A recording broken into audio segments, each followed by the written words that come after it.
राधे राधे महाराज जी। गुरुदेव, समय ऐसा है कि अभी सब चीजों से ऊब चुकी हूँ, कुछ भी सहने की हिम्मत नहीं है, बहुत टूट चुकी हूँ गुरुदेव। हृदय बहुत कमजोर हो चुका है। कोई भी घटना घटती है तो लगता है भगवान मेरे साथ ऐसा क्यों कर रहे हैं। कुछ उत्तर नहीं मिल रहा महाराज जी, निराशा। वैसे हम आपको सही बताएं, भगवान कृपा सिंधु हैं। भगवान किसी का मंगल, इतने दयालु भगवान हैं।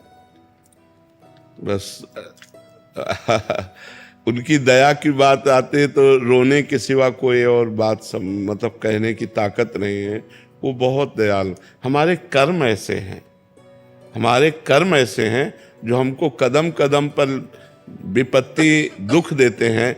हम मनमानी आचरण किए हैं, हम भगवान की आज्ञा के विरुद्ध आचरण किए हैं, तो ना चाहने पर भी हमें दुख मिलेगा।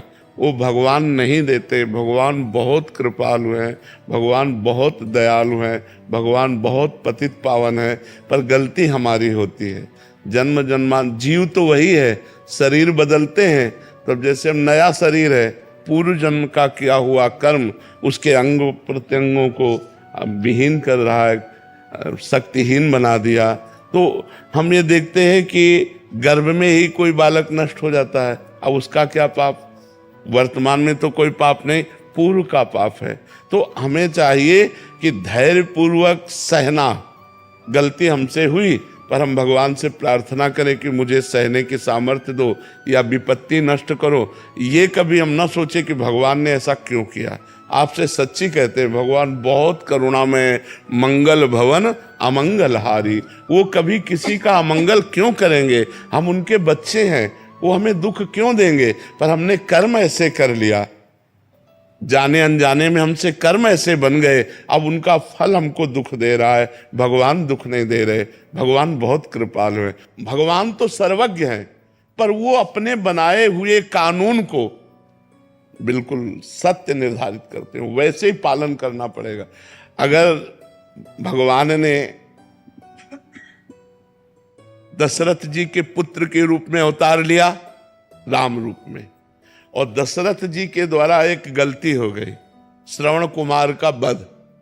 शब्द विधि बाण के द्वारा उन्होंने समझा मृग, और वो घड़े की आवाज थी।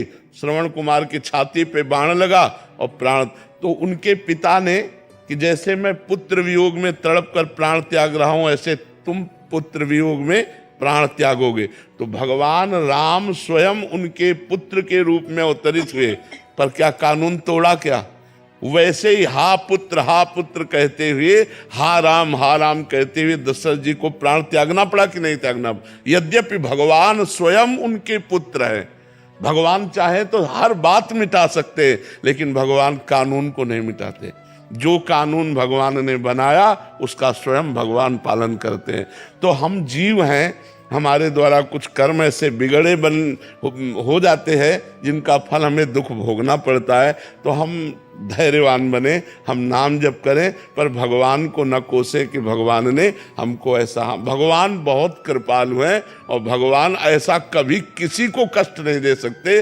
देखो, इतने कृपालु हैं कि भगवान को जो गाली देता है, भगवान की जो निंदा करता है, उसको भी सूर्य, वायु, धरती, पानी, भोजन सब भगवान दे रहे हैं। नहीं दे रहे?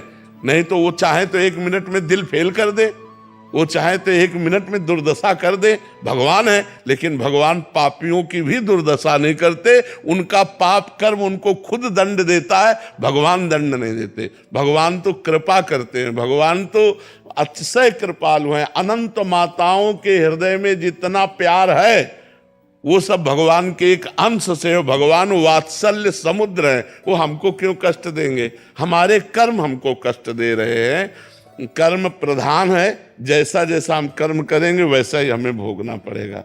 इसलिए हमें लगता है हम भगवान को न कोसे, हम अपने कर्मों का सुधार करें और नाम जप करें। रुचिका जी।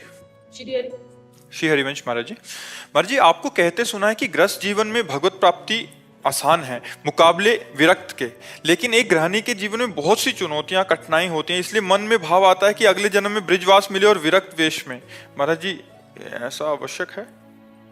ब्रजवास मिले तो बढ़िया बात है, विरक्त भेष भी मिले ये भी बढ़िया बात है, लेकिन विरक्त भेष कितनी कठिनाइयों से गुजरता है। मतलब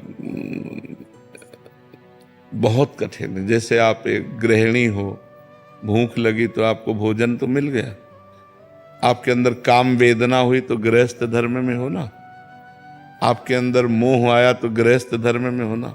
लेकिन एक विरक्त को, जो भगवान के मार्ग पर, उसके अंदर काम वेदना आई, अब उसे केवल सहना है, केवल सहना है, दूसरा कोई उपाय नहीं। अंदर ही अंदर वो सह रहा है, व्याकुल हो रहा है, अंदर व्यथा पैदा हो रही है।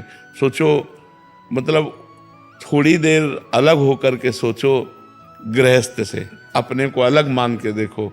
अब आपको रहना कहाँ है, अब आपको खाना कहाँ है, अब आपके अंदर जो वासनाएं हैं, आपका जो मनोरंजन आप खिलवाड़ समझते, माँ के प्रेम को तोड़ना, पिता के प्रेम को तोड़ना, भाई भाभी परिवार के प्रेम को तोड़ना, सबके प्रेम को तोड़कर भगा। ना भोजन मिल रहा है, न वास की व्यवस्था है, न कोई प्यार से बात करने वाला है। जहाँ देखो वहीं सब तांडव माया का दिखाई दे रहा है। कहाँ भाग के जाए, किससे जाए? तो इसलिए वो हमें लगता है कि विरक्त होना बहुत कठिन मार्ग निर्वाह। साल 2 साल हो, पूरे जीवन है। साल 2 साल का नियम हो कि आपको ब्रह्मचर्य से रहना है, आपको वैसे रहना, चल जाएगा। पूरे जीवन नियम से रहना, मान लो 40 साल 50 साल संयम से रहा और थोड़ा सा गलती हो गई तो कोई मानेगा क्या उसको? गलत ही तो मानेगा उसको कि गलत है, ये गलत ही माने। ये नहीं मानेगा कि 50 साल से लड़ रहा है, आज कहीं फेल हो गया तो चलो क्षमा करो, आगे बढ़ो। तो विरक्त वेश तो बहुत कठिन वेश है। मतलब अगर सही ढंग से चले, अब इधर उधर खान पान वो बात अलग है, लेकिन सही ढंग से चलने में तो हमें लगता है गृहस्थी में एक जैसे किले के अंदर रहकर लड़ाई लड़ना और एक मैदान में युद्ध करना। तो मैदान में युद्ध है, खुले चौड़े पर मैदान में युद्ध है संत का, और गृहस्थी में किले के अंदर की लड़ाई है। काम क्रोध लोभ मोह मद मत्सर, ये 6 शत्रु आक्रमण करते हैं, तो सारी व्यवस्था गृहस्थी में होती है। आप उनको भोग करके उनके प्रति घृणा करके निकल सकते हो, लेकिन वो ना भोगा है और घृणा करता है तो मन उसी में आसक्त हो रहा है, बार बार उसको विक्षेप पड़ता है, बार बार। पर भजन के प्रभाव से धीरे धीरे फिर उनको दबा कर आगे बढ़ता है। तो हमें लगता है ये मांगो कि प्रभु मुझे चाहे गृहस्थ में रखो चाहे विरक्त में, पर आपके चरणों का चिंतन बना रहे, ये मांगा जाए। अगर भजन में मन है तो चक्रवर्ती सम्राट हैं अम्बरीश जी महाराज, और महाभागवत है, परम भागवत है। जनक जी महाराज राजा हैं और परम ज्ञानी हैं। तो हमें लगता है हमें भगवान से भजन मांगना चाहिए। गृहस्थ विरक्त जहाँ मन आवे तहाँ रखो, पर हमारा मन हमारा चित्त आपके चरणों में लगा रहे। क्यों? हमारा मन भगवान में लगा रहे, ये खास बात है। गृहस्थ विरक्त कोई खास बात नहीं है। गृहस्थी में वो भजन कर रहे हो बहुत बढ़िया है, विरक्ति में वो भजन नहीं कर रहा तो बेकार जीवन है। तो हमें विरक्ति या गृहस्थी की तरफ ध्यान नहीं देना चाहिए, हमें भगवान की तरफ ध्यान देना चाहिए, भगवान की तरफ। अच्छा, सबसे बड़ा विरक्त वो है जिसके अंदर कोई भोगों की इच्छा नहीं। आप अगर गृहस्थ में रहकर कोई इच्छा नहीं करती, पति की सेवा में, परिवार की सेवा में, पति की इच्छा का पोषण कर रहे हैं, हमारी कोई इच्छा नहीं, तो आप संत हैं, आप भगवान की प्रिय भक्त हैं। तो हमें लगता है हमें भक्त बनना चाहिए, भगवान का चिंतन करने के लिए, भगवान के लिए तड़पना, भगवान के लिए रोना, ये कहीं भी हो सकता है। हम अगले जन्म के लिए क्यों निमंत्रण दें? हम इसी जन्म में भगवान का चिंतन करके भगवान को प्राप्त हो। क्यों? इसमें ऐसा बोला जाता है कि तुम गृहस्थ में हो, तुम्हारा परिवार है, पहले उसको देखो। हाँ, तो अच्छी बात है, परिवार रूप में भगवान है, उनकी सेवा करना चाहिए। अब हम सुबह से लगे आप लोगों की सेवा में, तो हमारी भी तो विरक्त होकर के क्या हम कर रहे हैं? संसार की तो सेवा कर रहे हैं, तो तुम्हें भी तो परिवार की सेवा करनी है। विरक्त का मतलब थोड़ी कपड़ा रंग करके बैठ जाना, बैठना नहीं है। समाज की सेवा करो, भजन करो, संयम से रहो।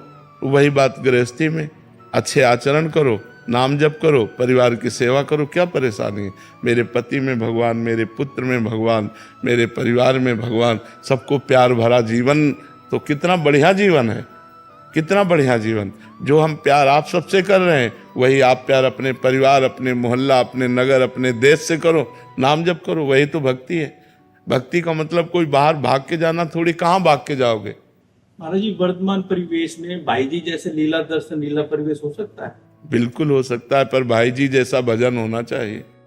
श्वासोश्वास के अगर अभ्यास हो हाँ भजन। के शरणागत हाँ, कुछ बात ऐसी होती है कि कभी कभी भगवान के कारक पुरुष आते हैं। जैसे भाई जी हैं, वो कोई साधक नहीं है, वो कारक पुरुष हैं। लाखों लोगों को भगवत भक्ति में लगाया, लाखों लोगों को भगवत प्राप्ति का मार्ग दिया, आज भी दे रहे हैं, आगे भी देते रहेंगे। उनकी वाणी में अपार सामर्थ्य है। तो कुछ कभी कभी अवतारी पुरुष होते हैं जो भगवान के विशेष अंश से प्रकट होते हैं, विशेष भगवान उनमें पावर देते हैं।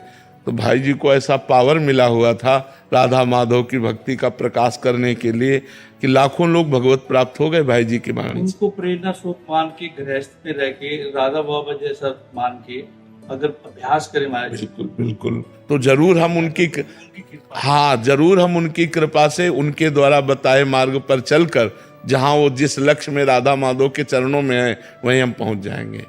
अरे एक सत्संग में आपने कहा था कि आपने तेज साउंड में नाम का अभ्यास किया, जी तो क्या गृहस्थ में व्यापार में उसी लीला से स्वरूप अवस्था पा सकते हैं? बिल्कुल पा सकते, बिल्कुल बिल्कुल।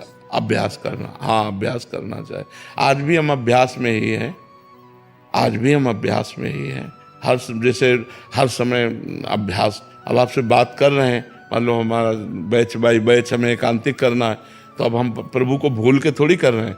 हम आपसे बात कर रहे हैं, हमको एक सांस भी अवसर मिलता है तो हम प्रभु की स्मृति में अपने को लगाने की चेष्टा। आज भी हम अभ्यास में हैं। अभ्यास योग युक्तेन चेतसा नान्यगामिना, चित्त कहीं जाए ही ना, केवल प्रभु में रहे, ऐसा जीवन भर अभ्यास करना पड़ता है। जी 2 वर्ष पहले राधा वाटिका महाराज जी से शरणागति ली थी जी, तो सतत अभ्यास है, सतत सत्संग आपका है जी। किंतु कहीं कुछ रुकावट है जो आगे बढ़ोतरी उन नाम के द्वारा नष्ट हो जाएंगे, आपको चिंता नहीं करनी, नाम के द्वारा नष्ट हो जाएंगे। पिंटू